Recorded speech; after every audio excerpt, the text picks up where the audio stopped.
How's it going, everybody? I hope you're all doing wonderful. We're back and we have another monthly portfolio update. If you're new here, first off, thanks for stopping by. I appreciate each and every one of you. But every single month, I like to share this investment portfolio, show how much dividends it's able to produce every single month, and just show you how it's performing overall. My goal is to be completely transparent with you guys and to provide some inspiration to help you get started on your own investing journey. I think it's a great way to build wealth over a long period of time. It's definitely not as glamorous as a lot of TikTokers make it seem. It takes time, it takes patience, it takes good decisions, but if you do everything right, you can live financially free. All right, so the total value of the portfolio is $41,494. Overall, since the inception of this portfolio, which was back in 2020, right around COVID time, it's earned about $3,600 in dividends and a market gain of $13,696. That includes both capital gains and dividends, and that's about a 97% rate of return. Now, looking at how we performed over the past month, we pretty much ended where we started. No real gains or losses here. We have a total market gain of $120 or a 0.5% rate of return. And just to show you what the graph looks like over the past month, we started out really good in February. We shot up quite nicely through the first half of the month. And then as March approached, we started to get a little volatile and the market has not been performing very well over the past few days. I'm not sure if that has to do with the tariff news. We all thought the tariffs were going to start in early March, but they've been pushed back a month to April 2nd, I believe. So that's probably just the market reacting to some of that news. But overall, relatively no difference from the start of the month to the end of the month. And now taking a quick dive into some of these holdings that I have here, it's pretty clear that technology had a pretty bad month. If we check out some of the companies here, the biggest culprit by far is Tesla. Now, luckily, I don't have too much of Tesla, so the big downswing in this company didn't really have too much of an impact, whereas something like Broadcom went down 13%,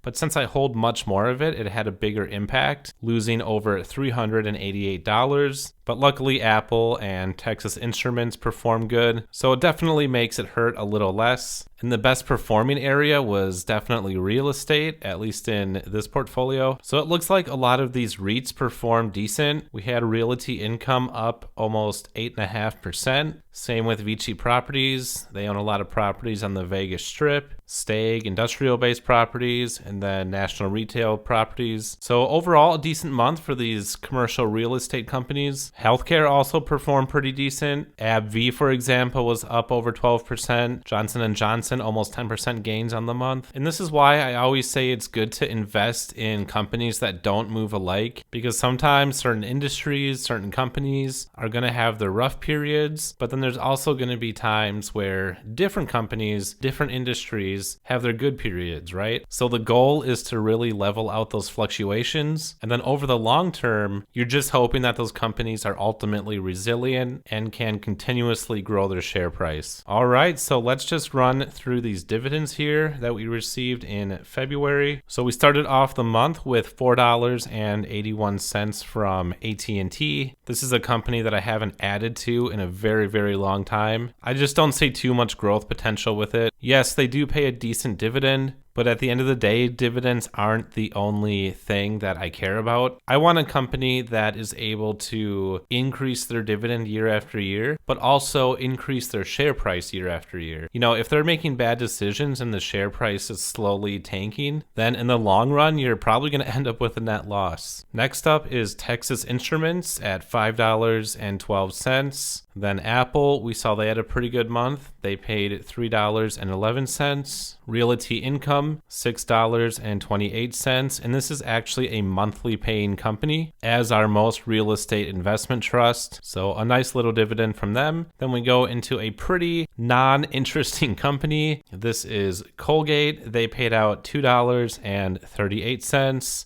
Then the pharmaceutical company AbbVie, $6.80 from them. Then we have a bank. This is Ally Financial, 63 cents from them. And we got a whopping dividend from Enterprise Product Partners. They are a midstream oil and gas company. a fairly high dividend yielding company. And this month they were able to pay out $26.71. Then we have National Retail Properties, $10.66 from them. Stag Industrial, another monthly paying company. These guys invest in industrial properties, so essentially warehouses, and then rent them out to different companies. Then we got Procter & Gamble, $4.55 from them. Caterpillar, $1.06. Costco, $1.47. And this is just one of my favorite companies to have. I feel like people always shop at Costco no matter what, generally if the economy is doing good or bad. Now, they don't pay the highest dividend yield, but they usually are able to increase their dividend by fairly large amounts every single year. And once in a while, Costco has even been known to pay out a special dividend. So that should be coming up here in the next couple of years if they go through with it again. So we'll see. But next up is Fastenal. They paid $3.77. And then to close out the month, we have an ETF. This is SPHD, and they paid $6.92. So when we add everything up for the month of February,